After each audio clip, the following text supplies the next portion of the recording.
This subject I'm about to talk about is quite important, I think, for the street-oriented enthusiasts that we have here. When do we switch to an aftermarket block? That is a pretty darn good question. And not that long ago, I was on one of these discussion board, and this guy showed his block and was proud of it. And he said he's going to make about 450, between 420 to 450 horsepower. And he has one of those aftermarket man of war blocks or something like that. I go, wow. And he posted a picture of his head is quite proud. So he said that he does not trust the factory block, in this case 302 HO. And he said that 450 horsepower, he thinks he might break it. Okay, so he posted a picture of his block, and upon close inspection, I noticed that it wasn't indeed a 4-bolt main block. No, I think it's a Boss 302 block, aftermarket. Anyway, he's got the 4-bolt main, all that stuff, but when I look closely at the rod throws, I didn't see any of the forging lines indicating a forged crank. You know, that white line on the crank throws or the counterweight, and it's definitely not a billet. Anyway, so I asked a question. I said, hey, just a quick question. Is this a cast crank? As a matter of fact, yes, it is. And one of my friends that I'd met here on the same discussion board said, you could have done that with a stock motor and not be saddled with an extra weight, what, 80 pounds between the factory block and the aftermarket block, 60 to 80 pounds? That's quite a bit. So really, this guy who was a pretty fast 5.0 racer, yeah, it was correct. He took a net loss. If that was a race car, adding that much weight on the front end, he probably would have slowed down and spent a lot of money. Because at 450 horsepower, that doggone engine is capable. The HO engine, or the 351, or the Chevrolet 350 and all that, more than capable of harnessing that much power without issue. So, the guy buying an aftermarket block, but putting a cast crank, it's like building a nuclear, what's called that, nuclear bomb, what do you call that, safe space, I'm sorry, bust up, or building a nuclear bomb shelter out of steel and putting a wooden door. Okay, so it does not make any sense, okay, because it's not going to break the 302 block. Even more so the 351. Now the 400 Chevrolet, I have issues with that center bolt between the two cylinders. That tend to crack there a lot. Otherwise, the 350 factory blocks, you know, good 400s are out there. As long as that part isn't cracked, you're going to be okay. All right, you can make 500-600 horsepower. I won't push a 302 to 600 horsepower. It'll be 520, 530, probably be a lot, 550. I've done 575 on a blower, okay, at the rear wheel, okay? Now, once you detonate any block, especially a factory block, you're gonna destroy that thing. Even an aftermarket block, you're gonna bounce the main cap and crack the webs, or worse, crack the cylinder, anything can happen.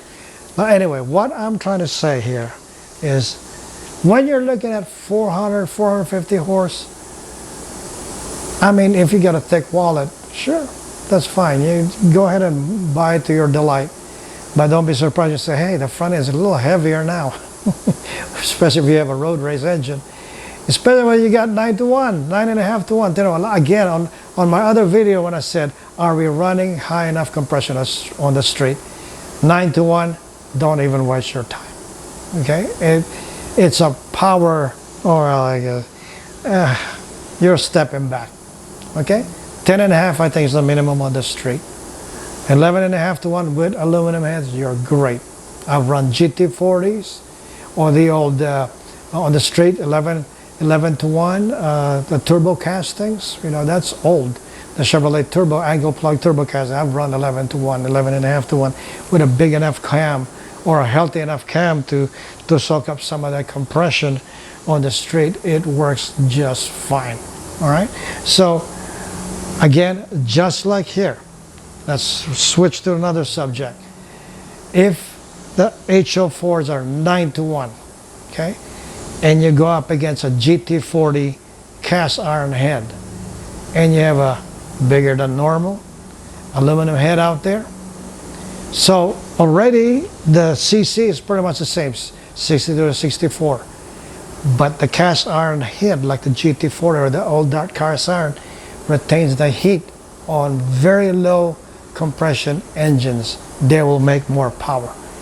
And I remember I did an engine for somebody here in California, and he went to a dyno shootout, and his engine was middle of the road as far as horsepower is concerned. He called me up and said, hey, after this we're heading out to the racetrack. I go, oh, okay, what are you guys going to do? Oh, we did a dyno shoot. You know, it's a big dyno party at the shop, and they're going to go to the racetrack. All right, let me know what happens. And a couple of hours later, he calls me up and says, hey, I was middle of the road on the dyno, and I'm a 306, and there are some 347 guys out there making more power. And you know what? When we went to this particular track, was Fontana, they went out there. He was one of the fastest with a 306 against a 347 with aluminum heads. Because again, these guys with a stroker engine did have the bigger displacement, but at 9 to 1. Bad news. Okay? There's not enough heat at 9 to 1 or stroker. And then you put an aluminum head, it thinks it's got 8 to 1 from a heat standpoint, from a thermal efficiency standpoint. Now if it's got 11 to 1 or a minimum 10.5, he would have waxed everybody. But there's, in particular, I think 2 or 3 guys that were 347. He said he was right there with him. And the only way they nosed them out of the finish because they've got bigger cylinder heads. He's got displacement disparity and airflow disparity, but his power is right there where it's needed. Okay, cam's not too big, it's workable for the street ratios that they're running, and he was laughing, and that was such a big eye-opener for him. And I told him it's not all about airflow. Okay, that being said, if those guys at an aftermarket 347 block, if they're making 450, 500 horsepower with an aftermarket block, they're settling themselves backwards. Okay, because you could have done that with an HO with a lot lighter weight. All right. So, anyway, so when somebody goes aftermarket and it's not needed, you straddle yourself with weight. If you got low compression, street compression, 9 to 1, and you put aftermarket cylinder head, you're not getting the best out of the combination. I suggest you bring it up. I'm thinking about and basically advising you bringing the heat content inside the cylinder back up. If you have aluminum head with 10.5 to 1, 11.5 to 1 on the street with the right camshaft, LC, all these things will come into your advantage. Okay?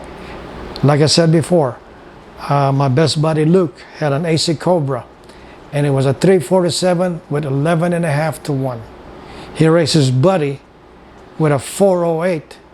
Okay, and the bottom of them aluminum heads, TFS heads for twisted wedge for my buddy Luke, and his friend had some kind of inline head. I don't know what it was, Edelbrock, but indeed it's a 408, but it's got 9 to 1. So when they get out of the gate, Luke he burned rubber. He's got more torque, of course, on a light AC Cobra. He spun. As soon as they hooked, my buddy Luke pulled away. Goner. It was so embarrassing. And the worst part is he's got his wife with him as a passenger. And the other guy's on his own. All right? Due to the fact that the airflow is pretty much similar to those, on both of those. But his torque didn't pan out for him. Only on the bottom end. he doesn't have enough compression to make it a healthier engine. His compression is dead 9-to-1 against an 11-to-1 347, and you're a 4.8, no chance. And if it was a half a mile, it's even worse.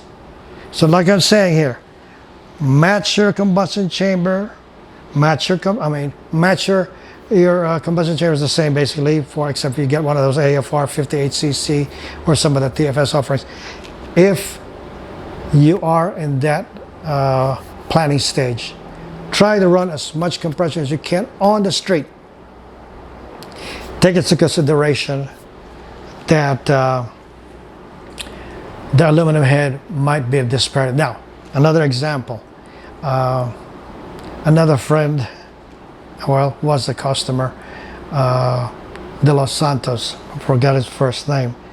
We went to the street legal drags in Pomona back then. Everybody laughed at his cast iron dart head on his LX Coupe. The car wasn't super light. Yeah, and fiberglass hood, you know. He lightened it up a bit. Not really super light. Like when you close the door, it goes ding, like a speaker box. It was fairly light, but not that light. Now, he had a 306 dart cast iron head, flat top piston, which puts him at roughly about 10.7, 10.8 compression ratio. With a little bit of nitrous. All his buddies are laughing at him because he had a dart cast iron head compared to their aluminum TFS, AFR, blah, blah, blah. And his first pass, he's been in the 10s before. Okay? And his first pass was a 930 through the mufflers at the street legal in Pomona. All his buddies were shocked. They're like, oh, holy cow. Because at 11.5-to-1, if everything else is being equal, same cam, same displacement, their buddy has an aluminum TFS head or whatever TFS aluminum head in there. He's got a cast iron. He's capturing more of that heat. Heat is power. Even today, 930 through the muffler, no trailering. He came in, switched the slicks, unloaded a 932 pass. Sorry, yeah, 932 pass. First pass. And his dad was so happy, they said, we're going home. We already ran 9s. I go, okay. Everybody was laughing at this guy's cast iron head. And it's got a stock block. It's not even an aftermarket block. So it's very light, not added weight on the front. And he was good at his timing and fuel. You know, plugs read real good. But anyway, like I'm saying, look into that sometime. Okay, don't discount somebody because they have a cast iron head, you know, dart cast iron or GT4. Laugh at them, because you know why? If you got the same basic combination, and you got an aluminum head that's losing thermal efficiency left and right, and you got 9-to-1 flat top piston in your HO, he's gonna spank you. Especially if that GT40 head or the dart head cast iron has been ported really, really good. Go figure. Okay? And that's all I got to say about that. And there'll be more stories like this. Anyway, please like and subscribe to Ben Alameda Racing, and I'll give you more juicy stories such as these. Okay? Thanks a lot, guys. Bye-bye.